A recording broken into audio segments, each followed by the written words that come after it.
Former, Peggy Anderson, Christine Savarino, Cecilia Masterilli, Robert M. Callagay, and sadly Stevens, Burke and Burke, and Patricia Langelotti. That was the case. The ignorant Harrison clerks, the town of Harrison, mixed up the names and mistakenly made 2 cases of it. Page 3. Glendora told them to correct their errors 6 times. They did not, and sent the case with their errors to the appellate term. Glendora moved that the appellate term put the case back together, and the appellate term did, but they did it upside down. The case was Glendora versus Charles F. Dolan, etc., down through Langelotti. Dumb Angiolillo, a judge on the appellate term, put the case together upside down and called it Glendora versus Langelotti. How, folks, the minimum we can expect of a judge is that he can read. So Angiolillo did such a wonderful job in the appellate term, doing things upside down, that they promoted him to the appellate division.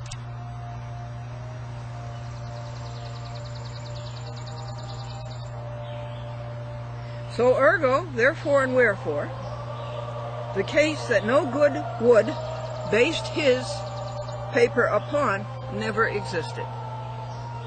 So what is Wood doing? He's standing on sawdust. Even though no good Wood tries to destroy the record, he is still caught in a barrel of lies. His affectation goes all over the world. What is affectation?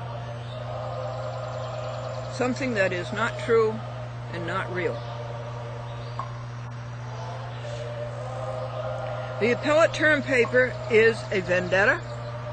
In open court on November the 1st, 2006, All Saints Day, Glendora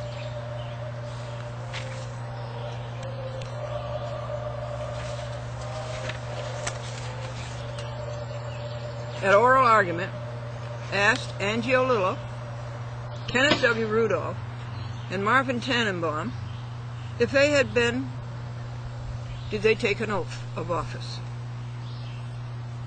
She asked, had they adhered to the oath of office?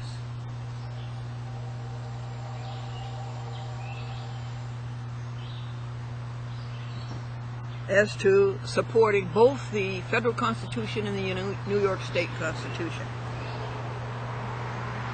And she asked if they had adhered to fair and unbiased hearing, and had they adhered to due process of law.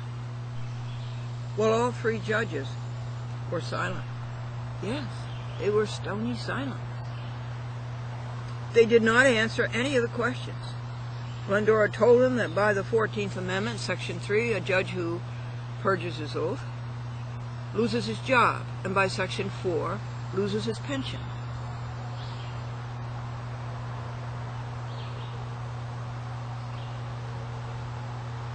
What did that receive?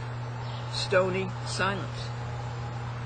Again, Glendora presented 8 rugged points why John M. Voach in the Harrison Town Court should be reversed, with 30 more points to go, when Rudolph, presiding, stood up and said, this court is adjourned.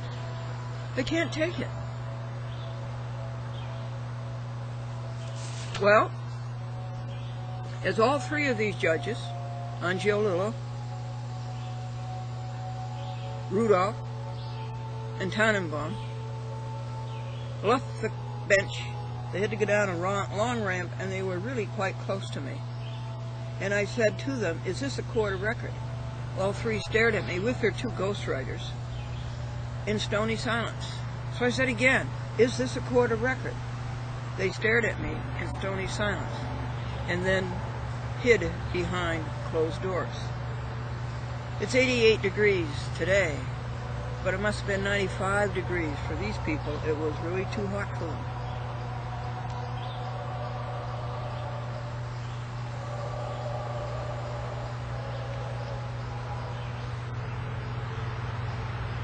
So when they wrote their paper,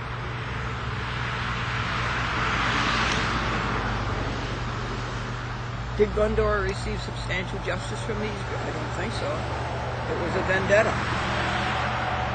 And that's when they went to limit and suggested that the Harrison court should have ruled that Glendora couldn't file any more cases in the Harrison court.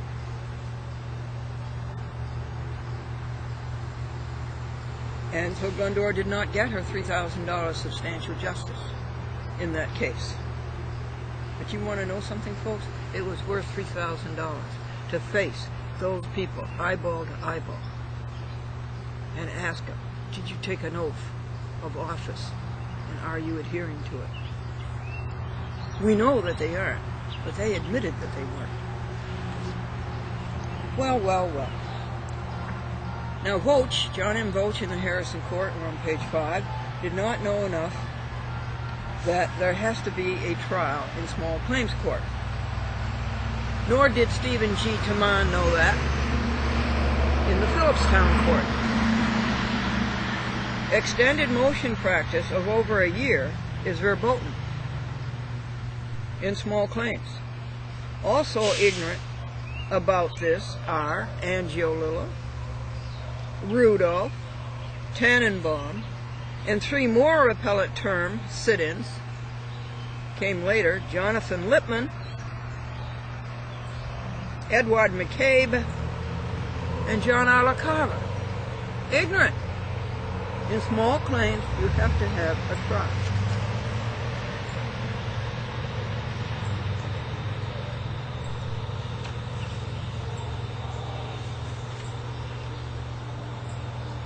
We're looking for page 7. So Wood stands on sawdust. The appellate term case that he based his censoring Glendora from filing any cases in Yonkers is a nullity because it wasn't signed.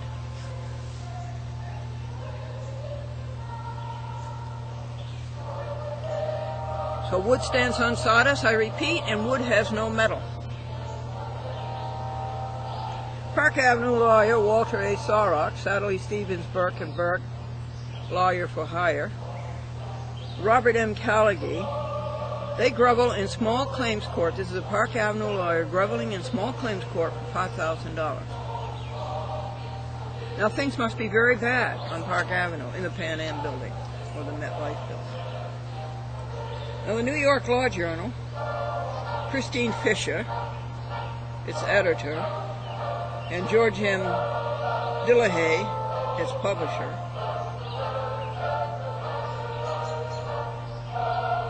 do not know enough that there are 2 sides, and both sides must be printed. So they printed up Wood's censoring of Glendora in the Yonkers court. They printed it up. I'll show it to you. First they wrote a paragraph about it, and next they printed his whole rotten decision.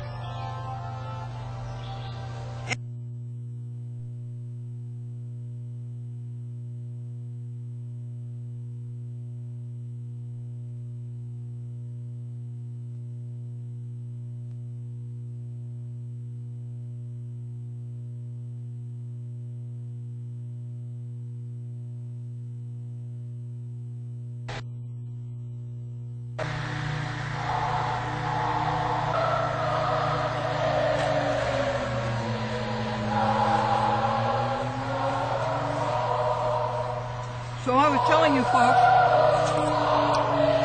that Charles D. Wood is sawdust. That Charles D. Wood has no metal. Park Avenue lawyer Walter A. Sorrock, Sadly Stevens, Burke and Burke, Park Avenue lawyer for hire, Robert M. Callaghy, grovel in small claims court, Park Avenue's lawyer, grovel in small claims court for $5,000. Now things must be pretty bad down in the Pan Am building, which is now the MetLife building. Who's almighty and leads forth in beauty all the starry band. New York Law Journal Christine Fisher and George M. Dillahy do not know enough that there are two sides to everything, and both sides are to be printed. New York Law Journal and Christine Fisher and George M. Dillahy, editor and publisher, cannot be believed. They have no affiance, no truth, no reliance, and no faith. How much did Wood get paid, folks?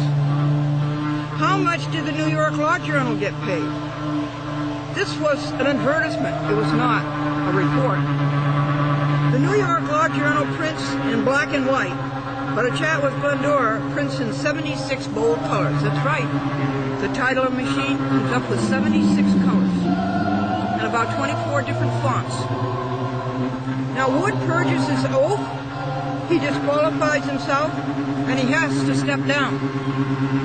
Wood wasted his career on a superfluity. Glendora would never file another case in the Yonkers City Court. It is totally dysfunctional.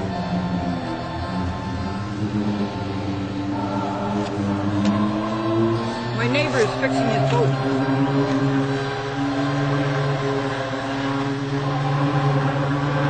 The Yonkers Court, as I say, is totally dysfunctional. The clerks lost their case and they lost a $20 filing fee. So I had to file a case again, folks, and I had to pay another $20 filing fee. So there's $40 more that Wood stole from me. They got the cause of action wrong. It was not breach of contract. They can't even know enough to hold the record on file. They spelled the names of the parties wrong. And sua sponte, Glendora spurns the Yonkers City Court. Wood spun his wheels. And I'd like to know who made him do this. Now, No Good Wood, we're on page 8, lied also about defendants De Krenzer and Lewis. They were both in default as of the first day. Well, the first day they didn't show up, they were in default. And Glendora should have been granted default judgment right then and there against De Krenzer and Lewis. But Wood says they weren't served. Well, now, my dear Wood, let's see you prove that. They were served, Wood, exactly the same way that Savarino and Salako were served. And they were served by your own court. They were served by the clerks. That is the procedure in small claims.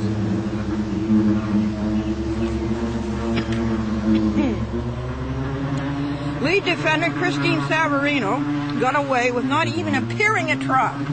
She didn't appear at trial. And Wood caves into it. Wood is a wimp. Glendora had 20 pages of questions to ask Savarino. And Wood refused to let Glendora ask Walter A. Sarok, the liar for hire, the questions. So now, does that make Sarok a reasonable substitute for Savarino? Savarino doesn't show up in court. This liar for hire comes for her, and yet he's not allowed to answer the questions that Glendora has to prove her case. Wood never did his homework. He was totally in the dark as to the facts and circumstances, and public law guarantees Glendora in the minimum that a judge know the facts and circumstances and know the law. Wood knew neither. Wood ignored circa 15 letters written by Savarino, chasing away the signers, proof positive of the damages that Savarino caused Glendora. Didn't even mention them. Why not? Because it was the truth.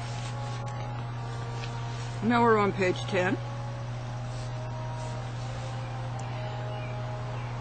Wood had no statutory authority to deny Glendora's ad dominum, and Savarino had no statutory authority to require signers. Wood lied about the evidence, the proof, and the receipts that Glendora produced. He cheated by ignoring the financial records of 2000 to 2006 of expenses caused by Savarino's extortion, scaring away Glendora's signers so that Glendora had to go get new signers, and this cost all that money. And that's what Glendora was suing for. Savarino was the cause of the Rye lawsuit. She was the cause of the Harrison Town Court lawsuit. She was a cause of the Phillips Town Court lawsuit. She was the cause of the two White Plains City Court lawsuits, and she was the cause of the Yonkers lawsuit. And that cost a lot of money. It looks to Glendora as though the New York Law Journal took money to present and to print the lies of Wood. Now you can lie all you want, New York Law Journal, and Charles D. Wood, and Walter A. Salrock, and Sadly Stevens, Burke, and Christine Savarino. We can lie all you want, but it doesn't change the truth.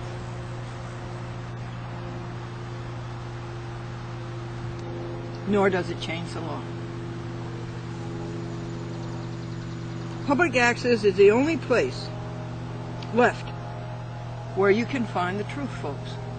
You're not going to find it on the TV news. You're not going to find it in the New York Law Journal. The only place you find the truth is public access. Now, where would be when Glendora sues Savarino in Peekskill, and in Mount Vernon, and in Columbia County, Dutchess County, Putnam County, and the Westchester County Supreme Court, and the U.S. District Court? Wood has committed sedition and treason. He has perjured his oath. He has violated fair and unbiased.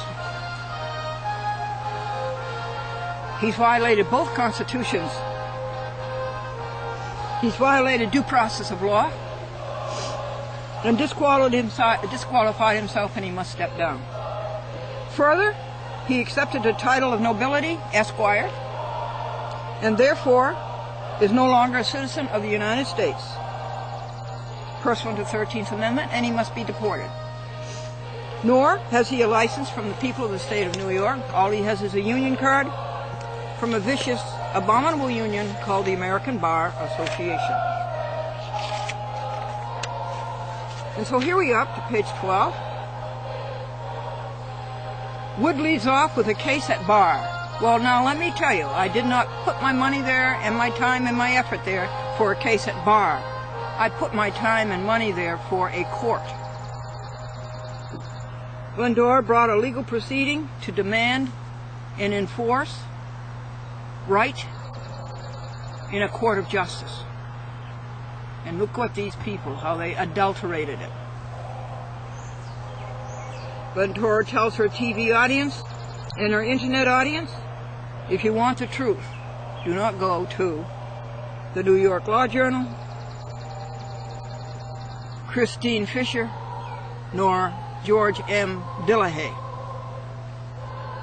Toss them into the bin labeled Who to Sue. Not grammatical, but graphic. Reserved. 13. Under penalty of perjury, Glendora joyfully asseverates that she has told the truth, the whole truth, and nothing but the truth. So help her God. Wood, New York Law Journal, Christine Fisher, and George M. Dillahay have not. All of the above should confess their sins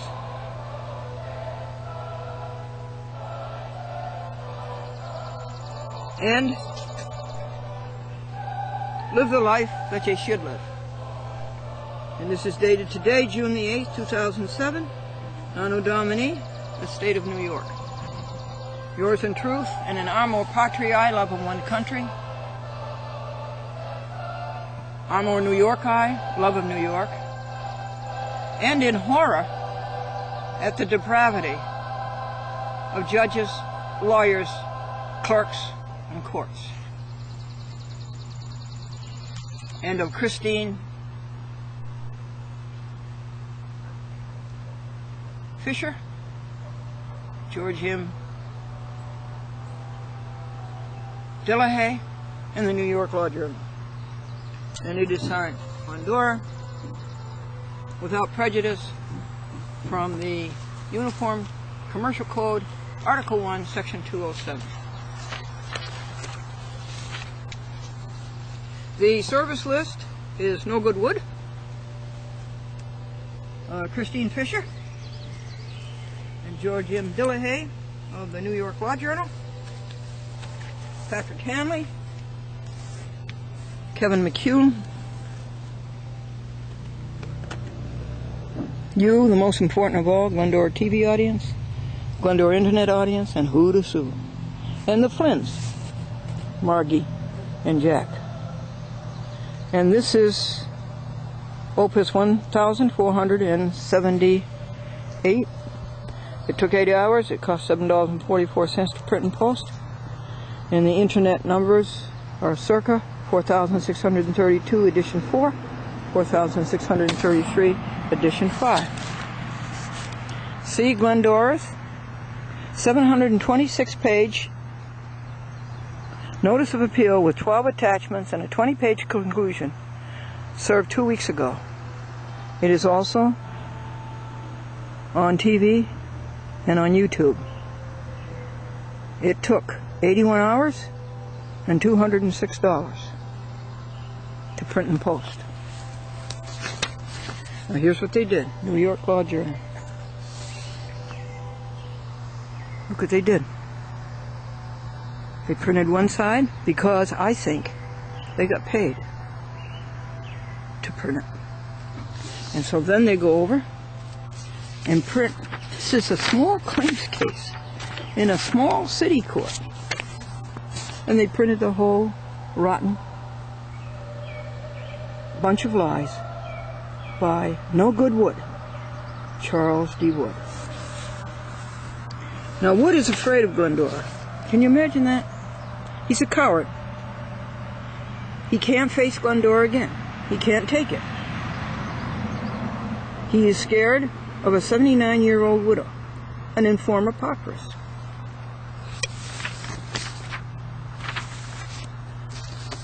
Well, help him.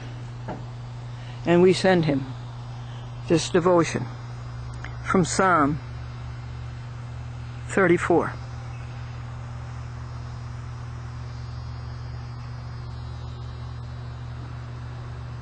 May he admit, acknowledge, repent, and restitute before it is too late, keeping in mind the circumstances of life.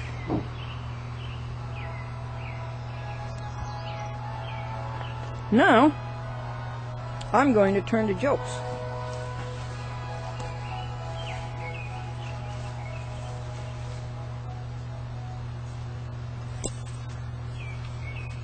It's 3 o'clock, and it's 88 degrees.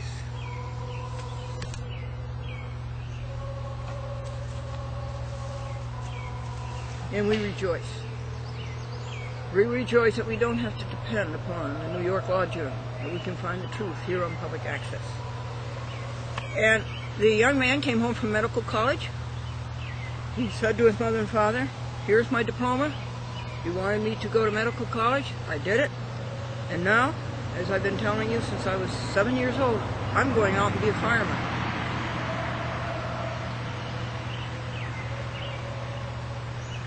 The company had a contest, write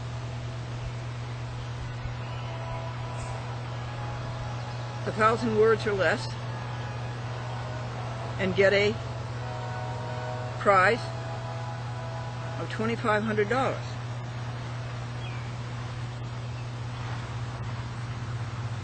Well,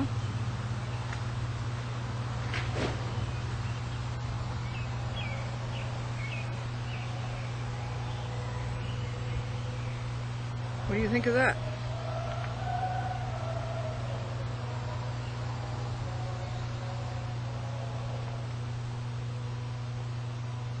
One slogan that was handed in: if you don't use our soap, then for heaven's sakes, use our perfume.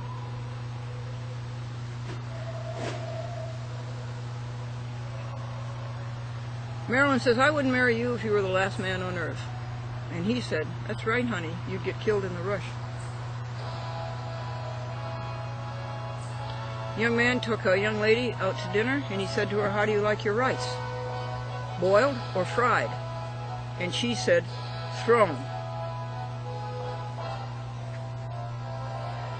And the young man said to his bride-to-be, honey, I'm not much to look at. And she said, oh, that's all right, dear. You'll be in the office most of the day. And Betty went out with this fellow for the first time, and she said to him, did anybody ever tell you how wonderful you are? And he said, no. And she said, well, where'd you get the big idea? Bob says that his daughter's looking for the perfect guy to marry. And I tell her, stop the search, honey. Your mother got the last one.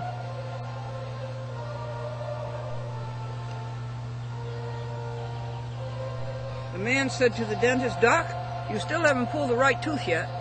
And the dentist says, I know, but I'm getting closer. And you heard about the dentist who married the manicurist? And now they fight tooth and nail? And the second day of your diet, folks, is easier than the first. You want to know why? Because the second day is the day you go off of it.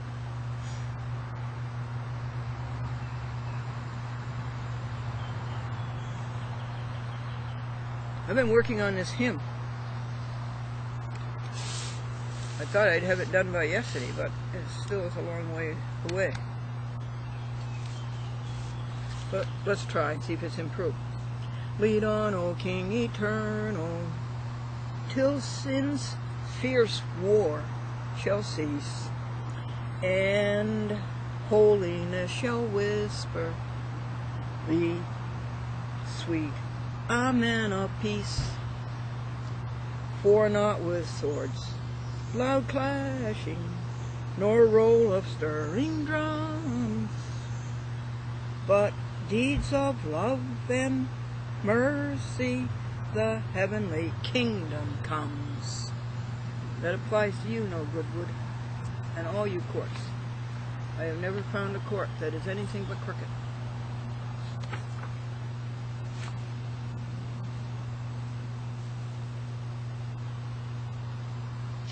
Where you going?